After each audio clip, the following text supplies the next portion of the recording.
these actually have wasp nests in it. Ew. No wasps, I hope. Well, but you can tell. I believe you.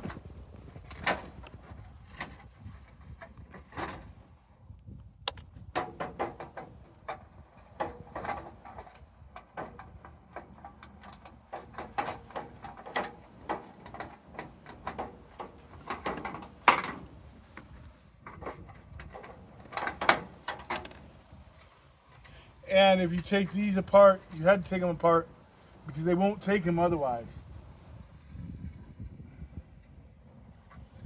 It's because people were pulling them out of people's windows and taking them to the scrapyard without them actually being scrapped. They were actually being pulled out of windows for people to make money. Which we do not recommend doing. Most everything you see here is either old stuff that I don't need anymore that I am getting rid of, Or stuff we picked up that was put out for trash. as our show states that another man's trash is another man's money.